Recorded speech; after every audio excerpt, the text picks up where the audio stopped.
جی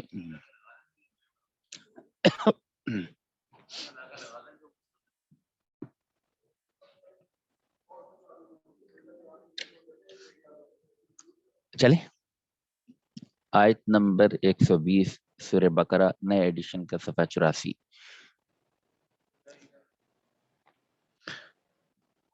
بسم اللہ الرحمن.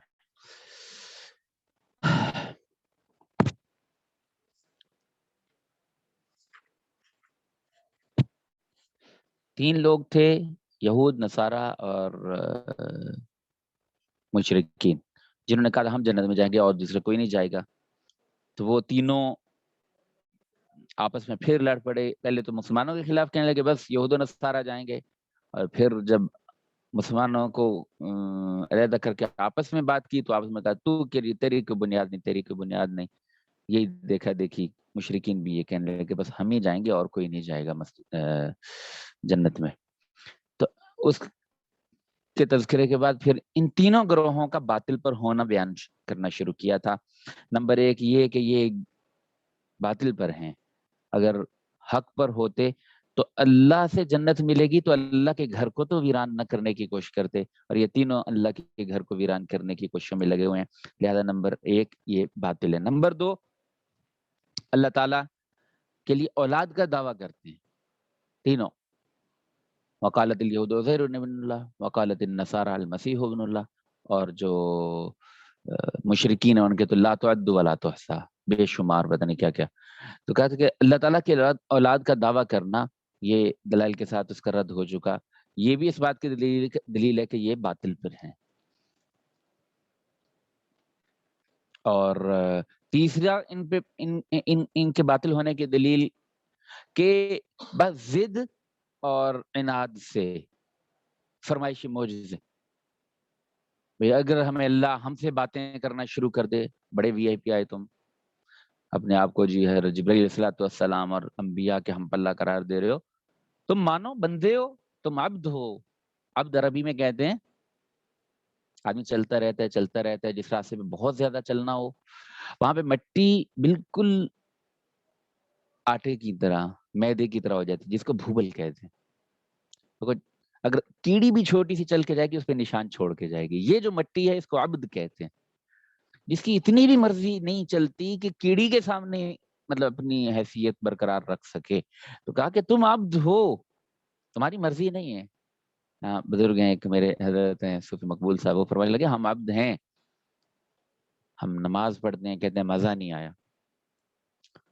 عبد کا کام کرنا ہے، اس کا استحقاق نہیں ہوتا. جی کیا نام ہے جو آپ رکھ دیں گے، کیا کھاؤ گے جو کھلا دیں گے، کیا پیو گے جو پلا دیں گے، کہ غلام کی مرضی نہیں ہوتی، عبد کی مرضی نہیں ہوتی. تو ذکر کیا، مزہ نہیں آیا، کوئی لذت نہیں آتی. ارے تم ذکر کے معمور ہو، اذکر اللہ ذکرن کثیرا، تم کام کرو. ذکر کے بعد مزہ آیا نہیں آیا یہ تو اس حق سمجھتے ہو اپنا. ابھی عبد بنے نہیں. حضرت فرمانے لگے ابھی ہم بندے بنے نہیں اللہ کے. ابھی کہتے ہیں نماز پڑھیں تو مزہ آنا چاہیے، اور ذکر کریں تو بندہ ہوتا ہے، وہ بس حکم کو پورا کرنے والا ہوتا ہے. تو انسان بندہ ہے، اس کی مطلب یہ کیا کہ فرمائشی معجزہ لولا وقال الذين لا يعلمون لولا يكلمون الله وتاتينا آية. اللہ ہم سے براہ راست باتیں نہیں، تم بندے ہو.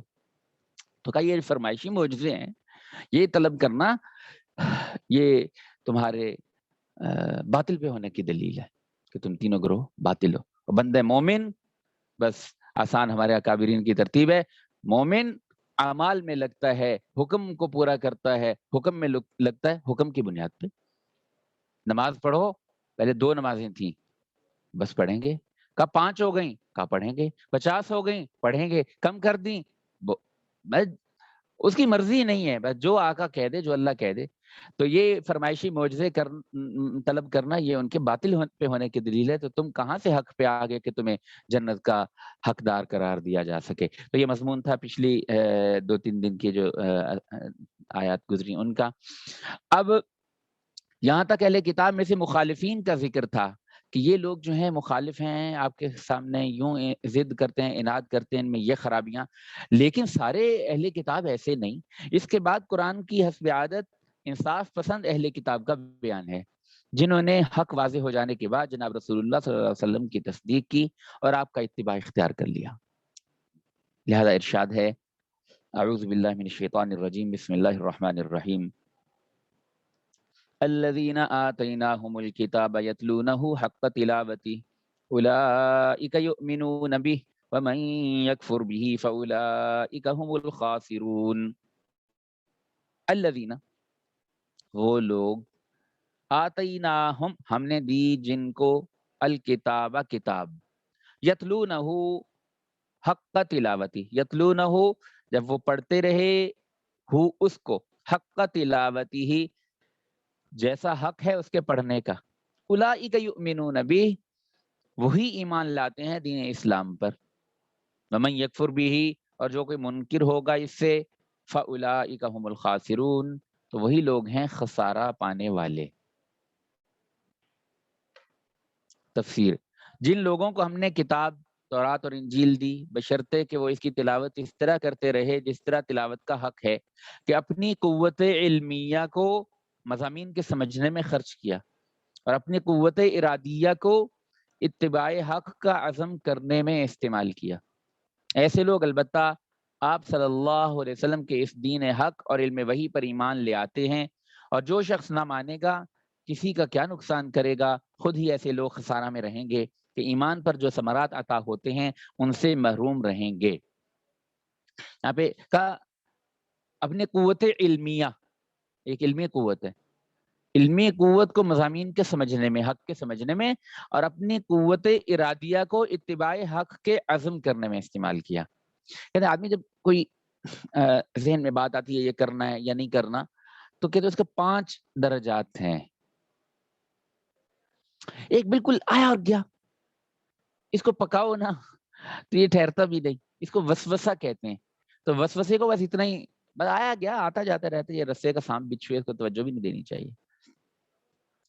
اور ایک ہے خاطر، ایک ہے حاجس، ایک ہے حدیث نفس، اور 5واں ہے عزم۔ ایک ہے بالکل ہی آیا اور گیا، تو وسوسے، اس کو وسوسہ کہتے ہیں، اس کو یہی درجہ دینا چاہیے۔ اور ایک ہے کہ آیا، تھوڑا سا ٹھہرا، لیکن اتنا نہیں کہ غور و فکر اس پہ باقاعدہ کرنا شروع کیا، تھوڑا سا دماغ میں آیا اور گیا۔ اور تیسرا کہ تھوڑا سا غور تو کیا، لیکن اتنا نہیں کہ اس کا معنی مفہوم کہ میں کیا کروں گا، پلاننگ جس کو کہتے ہیں، ایسا نہیں۔ تیسرا یہ۔ چوتھا یہ کہ آدمی اس خیال کو دل میں پکاتا رہے، اچھا میں کیا کروں گا، پلاننگ کر رہا ہے، اس کو حدیث نفس کہتے ہیں۔ تو کا گناہ کے بارے میں اس پہ بھی پکڑ ہے، گناہ کی پلاننگ کر رہا ہے نا، تو جمہور کا قول ہے کہ اس پہ پکڑ ہے۔ بعض تھوڑی سی بات نصوص کی بنیاد پہ کہتے ہیں کہ جب تک عمل نہ کرے گا۔ اور 5واں درجہ ہے اس ارادے کے بالکل جو عمل کے ساتھ جڑ جاتا ہے، اس کو عزم کہتے ہیں۔ عزم بالجزم، عزم کرتے ہیں تو عزم بالجزم جو ہے وہ عمل کے ساتھ متصل ہوتا ہے۔ اگر آدمی کہتے میں عزم کرتا ہوں اور ارادے، اس عزم والے ارادے کے بعد عمل نہیں کرتا، اس کا مطلب ہے اس نے خامخواہ اس کو عزم کہا ہے، عزم نہیں تھا، ورنہ عزم جو ہے وہ عمل کے ساتھ جڑا ہوا ہوتا ہے۔ تو حضرت نے بڑی باریکی سے ایک ایک تعبیر آدمی نا وجد آ جاتا ہے، یار کتنی باریکی سے تعبیرات لکھی ہیں، اور اپنے قوت ارادیہ کو اتباع حق کا عزم کرنے میں استعمال کیا۔ تو قوت علمیہ کو مضامین سمجھنے میں اور قوت ارادیہ کو اتباع حق کا عزم کرنے میں۔ یہ پتہ نہیں یہاں کا ہے بھی دائیں بائیں کی بحث ذہن میں آ جاتی ہے، لکھی ہے شرائع حدیث نے، حدیث محدثین نے یہ باتیں، بعض حدیث کی تشریح میں ذہن میں آتا ہے تو بیان کر دیتا ہوں، موضوع سے نکل جاتے ہیں۔ چلیے اوپر کی آیت تک بنی اسرائیل کے متعلق جن خاص مضامین کا بیان کرنا مقصود تھا وہ تو ختم ہوئے۔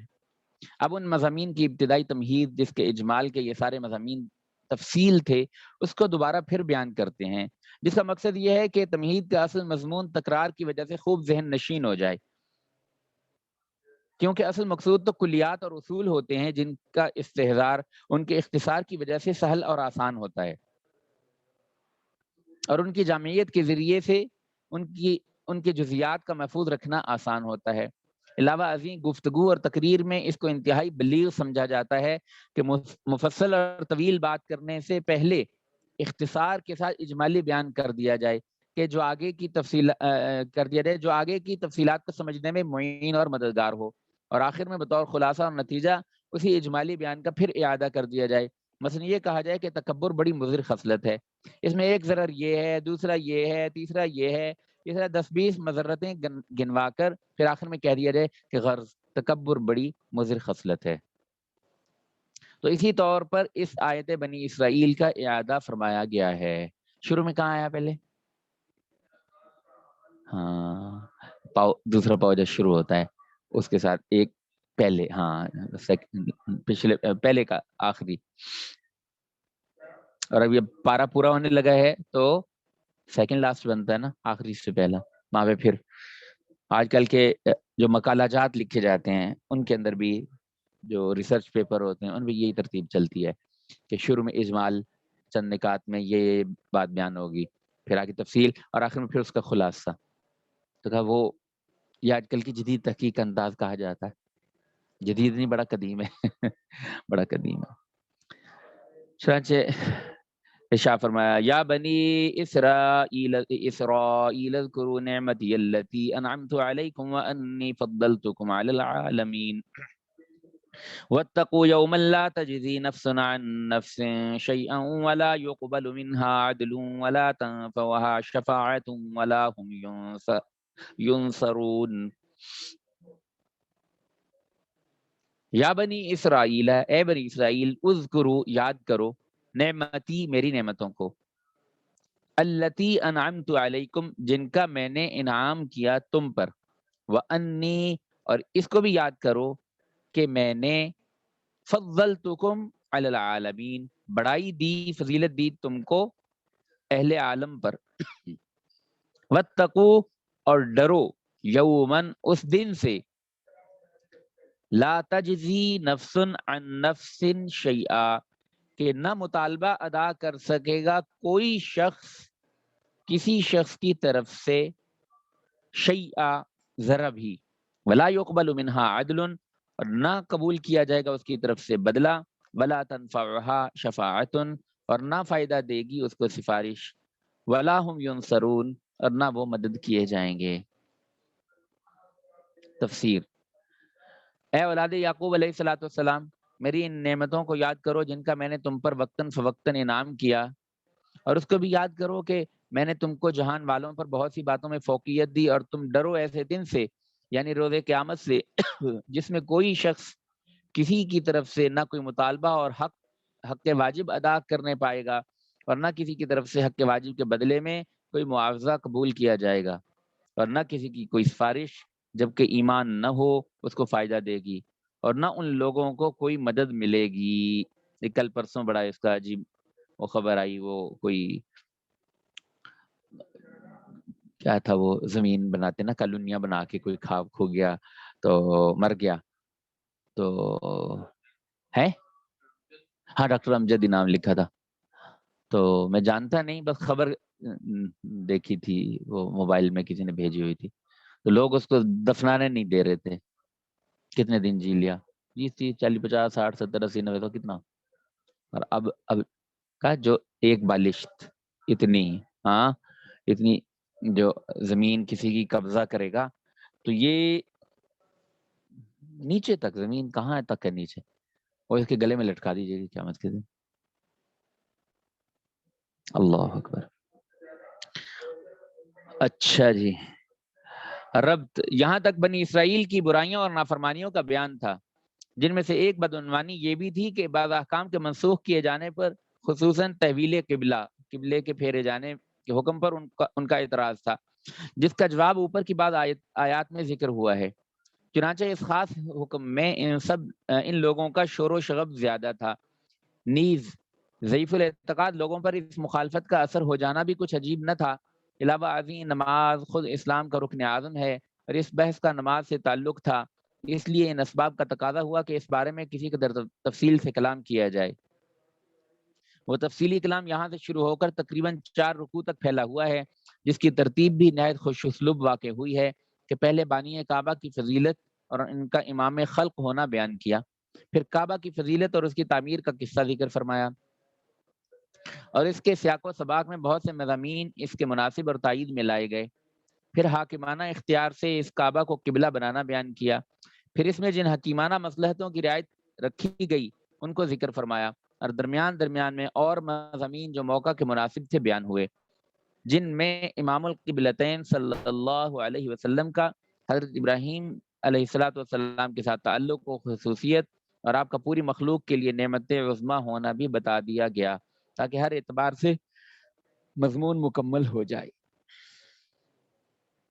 فضیلت بانی کعبہ حضرت ابراہیم علیہ السلام۔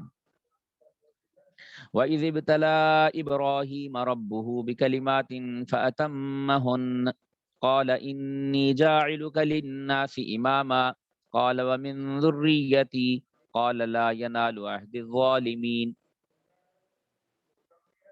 وَإِذِ ابْتَلَىٰ، اور جب آزمایا ابراہیم حضرت ابراہیم علیہ السلام کو ربہ اس کے رب نے بکلماتن چند باتوں میں فأتمہن اور اس نے پورا کر دیا ان کو، قال تب فرمایا انی جاعلک میں بناؤں گا تجھ کو للناسی اماما سب لوگوں کا پیشوا، قال اور بولا ومن ذریتی اور میری اولاد میں سے بھی، قال فرمایا لا ینال عہدی نہیں پہنچے گا میرا وعدہ الظالمین ظالموں کو۔ جی یہ اللہ نے کہا،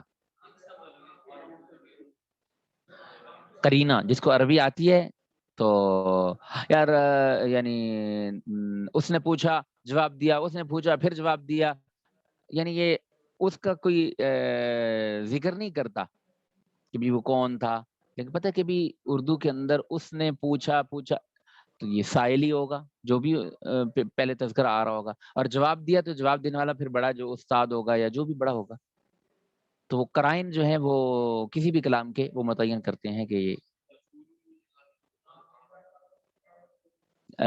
میں نہیں سمجھا۔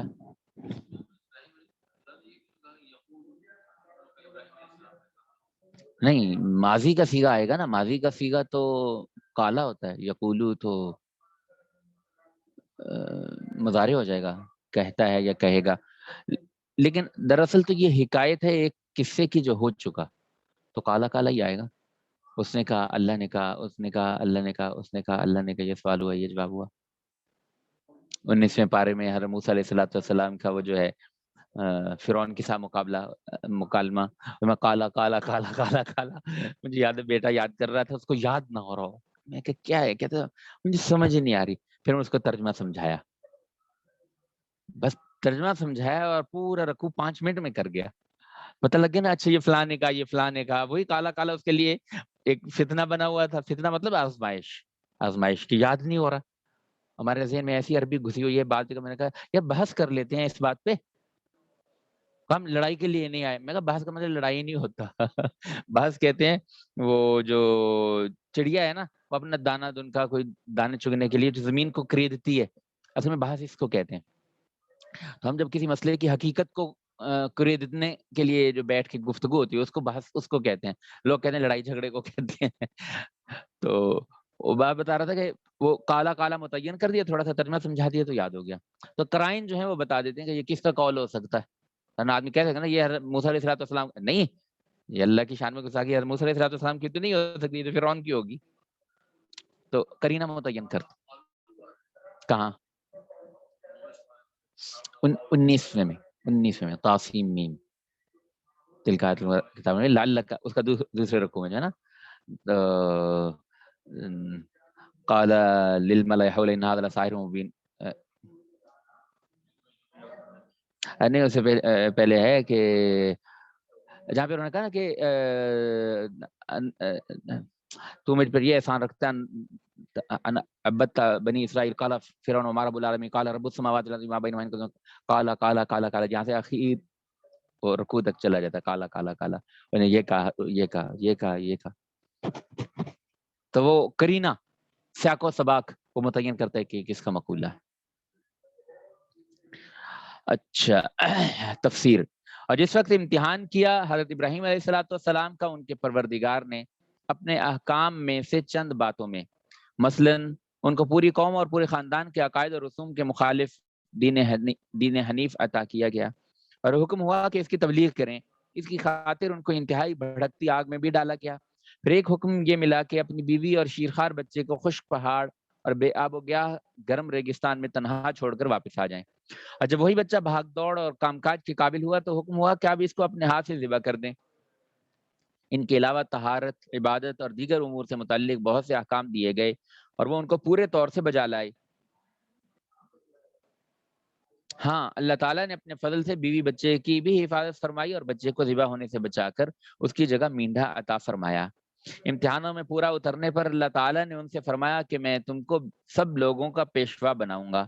انہوں نے عرض کیا اور میری اولاد میں سے بھی کسی کسی کو پیشوائی عطا کیجیے گا۔ ارشاد ہوا کہ آپ کی درخواست منظور ہے اور میرا آپ سے وعدہ ہے، مگر اس کا ضابطہ سن لیجئے کہ میرا یہ وعدہ میرے قانون کی خلاف ورزی کرنے والوں کو نہ پہنچے گا، اور ایسے لوگوں کو تو صاف جواب ہے، البتہ اطاعت کرنے والوں میں سے بعض کو نبوت و پیشوائیت دی جائے گی۔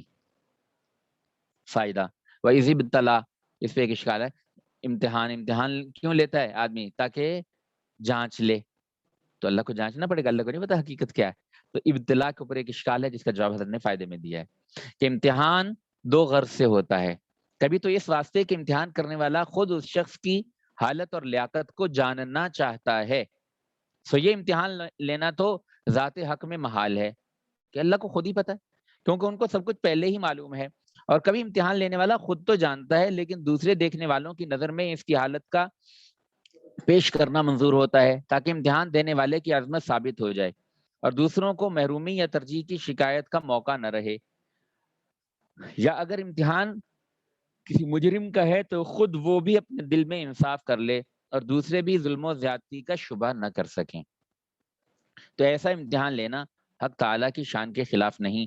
جہاں کہیں حق تعالیٰ کا بندوں کو امتحان کرنا مذکور ہے وہاں یہی دوسری قسم مراد ہے۔ کیا ٹائم ہو گیا؟ ہمارا ٹائم پورا ہو گیا، یعنی کہ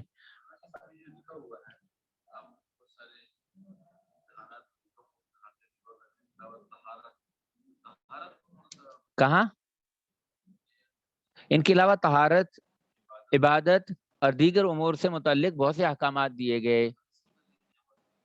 ویسے تو یہ ہے کہ نماز پڑھتے تھے تو نماز کے ساتھ طہارت کا بھی حکم ہوگا، لیکن یہ وہ ہے جس کا قرآن میں بھی ذکر ہے، انطہر بیتی، آگے جا رہا ہے،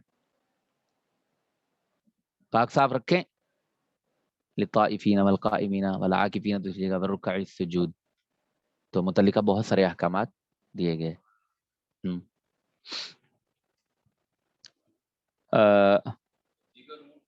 دیگر امور اور بہت ساری شریعت ظاہری بات ہے ان کو دی گئی، صحف ابراہیم و موسیٰ، اس کا بھی ذکر قرآن میں ہے کہ کئی سارے صحیفے اور موسیٰ علیہ السلام کو بھی دیے گئے اور ابراہیم علیہ السلام کو بھی دیے گئے، تو ان صحف میں کیا تھا؟ احکامات ہی تو تھے، تو یعنی بہت سارے احکامات دیے گئے، مکلف بنایا گیا۔ علم بلاغت میں جس آخر میں جو حضرت نے بات بیان کی ہے، ایک ہوتا ہے خبر، سوال پوچھا، سوال کا جواب خبر، مطلب آدمی کہتا ہے کہ بھی دیکھو زید کہاں ہے، یہ زید کمرے میں ہے یا زید مسجد میں ہے، تو یہ خبر ہے۔ ایک تو ہوتا ہے خبر اور ایک ہوتا ہے افادہ خبر۔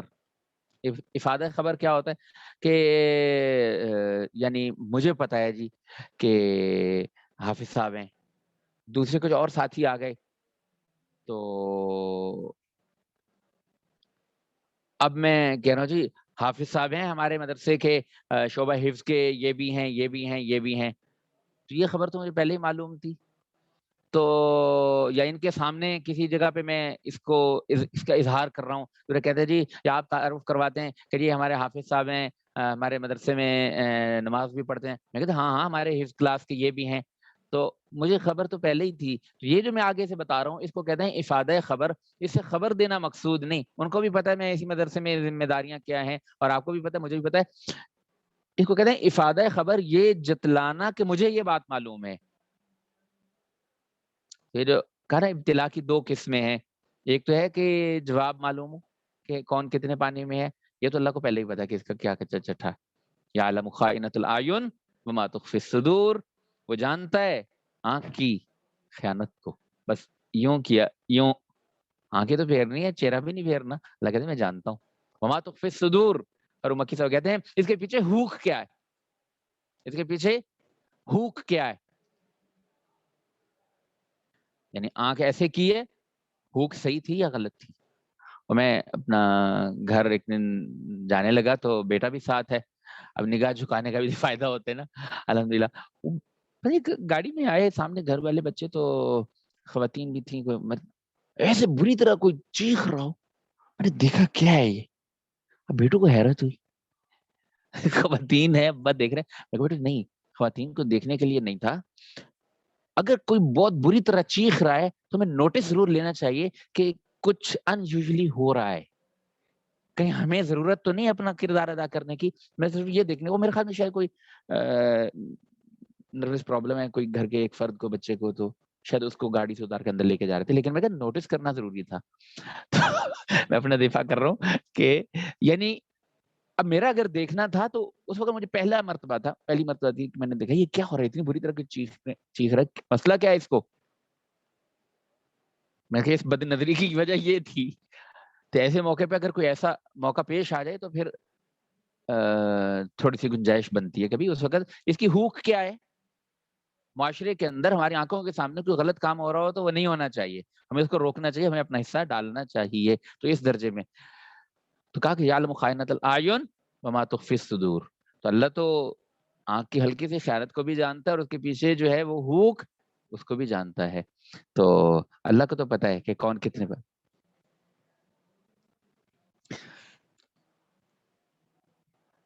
یعنی عبید اللہ بلیاوی صاحب تھے, باعث عمل دل کا ایک ارادہ ہوتا ہے جو کسی عمل پہ ابھارتا ہے.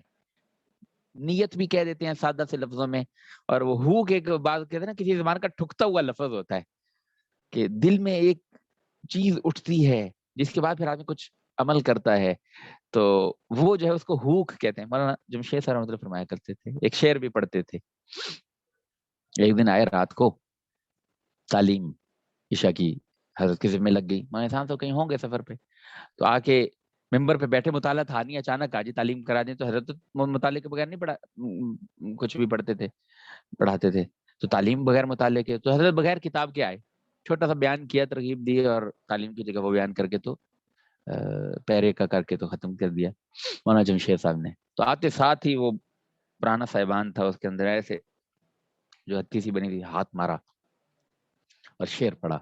ایک ہوک سی دل میں اٹھتی ہے, ایک درد جگر میں ہوتا ہے, ہم رات کو اٹھ اٹھ روتے ہیں جب سارا عالم سوتا ہے. تو وہ جو سارا عالم سو رہا ہے اور ساری رات یہ جو جاگ رہا ہے, تو اس کے پیچھے ایک ہوک سی اٹھتی ہے.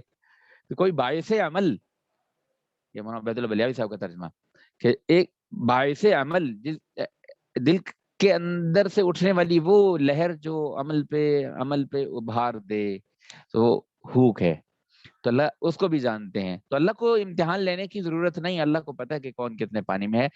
افادہ خبر اپنے الفاظ میں جو ہم کہہ رہے تھے علم بلاغت میں, کہ دوسروں کو پتہ لگ جائے دیکھو میں کوئی غلط نہیں کر رہا, یہ تھا ہی ایسا, یہ تھا ہی ضدی, اور یہ اچھا تھا, دیکھ لو کہ کتنا اچھا ہے, اس کو جو حکم آئے مانتا چلا گیا.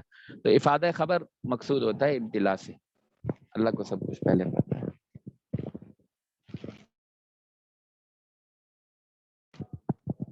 کوئی سوال تو نہیں ہے کسی کا؟ نہیں. السلام علیکم.